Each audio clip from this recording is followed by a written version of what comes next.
Hello, my name is Rosari. Today I will tell a story called Malin Kundang Rises. Let's begin.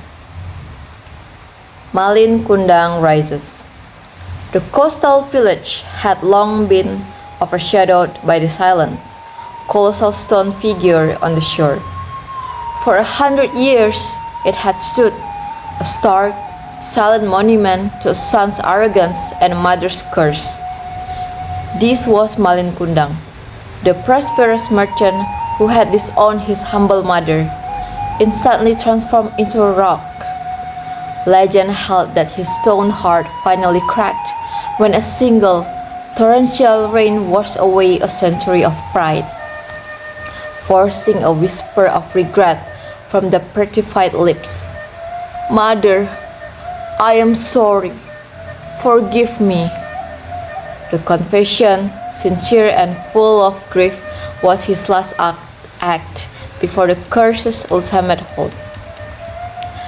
Now, in the dead of a moonless night, the sun began to shimmer, not with the wet sheen of the sea, but with an internal, brittle light. The stone shell fractured with a sound like a distant thunder, not exploding, but crumbling inward, allowing a man to step out onto the sand. Malin Kundang, no longer stone, but flesh and bone, stood weak and dazed. His fine merchant's clothes were thus replaced by rough spun clothes that felt alien, yet familiar. The world he saw was both the same and utterly strange. The fishing boats were slicker, the houses built of concrete instead of wood, and the faces of the few late-night villagers who witnessed his emergence were etched with fear and disbelief. They had seen their legend walk. Their great sin had been returned to them. He stumbled toward the village, the weight of a century pressing down on his resurrected feet. The village elder, an ancient woman whose grandmother had told her the legend firsthand, confronted him. She did not scream, but spoke with a voice that cut like a whetted knife. "You speak of 100 years of pain, Malin," she hissed, pointing a trembling finger at the fragments of his stone prison. "But what of the 100 years of shame you brought upon your mother's memory? What of the lesson that we have had to live by under your shadow?" Malin realized his resurrection was not a joyous return, but an interrogation. He carried the curse even without the stone, for his name was a synonym for filial impiety. His attempts to fit into this modern world were painful. He was a ghost in a strange land. He tried to speak of his remorse, but his words were met with cold skepticism. His once smooth merchant's hands were now scarred by the stone. When he looked in the reflection of a shop window, he saw not the proud man he remembered, but a man withered by 100 years of silent penance.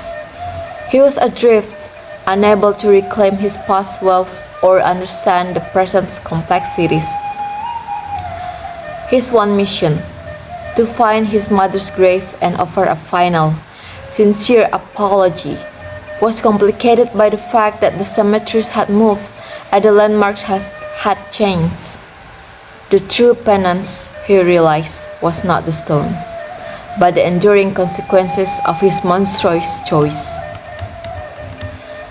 Malin spent the next few weeks tracing the ancient paths, listening to the few whispers that survived about his mother, Mande.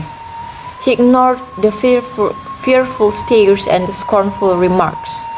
He began to do the simple, menial tasks he had scorned as a young man, clearing refuse from the beach, helping the fishermen man nets, and carrying water for the elderly.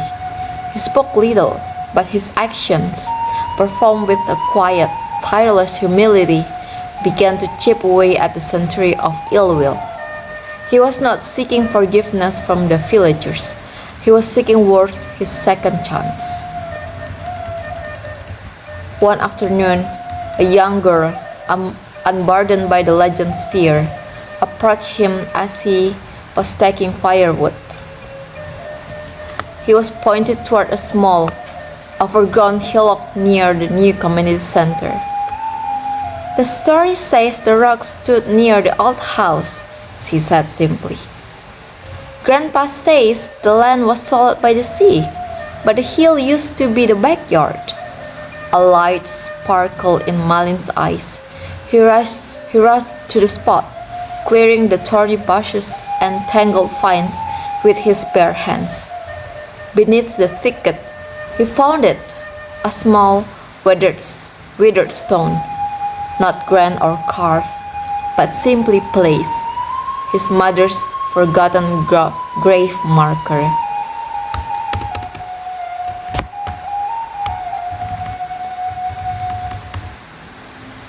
He sank to his knees, not to lament his past, but to finally connect with the present truth. He ran his calloused fingers over the smooth surface. "Monday," he whispered, the name raw and heavy on his tongue. He did not ask for the forgiveness he had already uttered as stone, but promised to live a life worthy of her memory. He chose to remain in the village, not as a wealthy merchant, but as a humble helping hand, a quiet figure who knew the cost of pride. His true resolution was a life of service, living out the lesson the stone had taught him.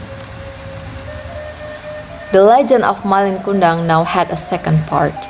The stone, scattered on the beach, became a reminder of the curse.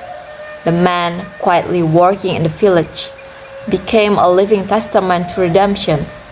The villagers stopped calling him Malin the Accursed and simply called him Pak Malin. He was old, withered, and utterly without wealth, but he was free. His presence no longer cast a shadow of shame, but a light of hope, a constant silent assurance that even the greatest mistakes can, through time and genuine change, finally be forgiven. The sea still crashed on the shore, but now the story it told was not of a mother's wrath, but of a son's return. That's it for the story of the Malin Kundang Rises. Thank you for your attention.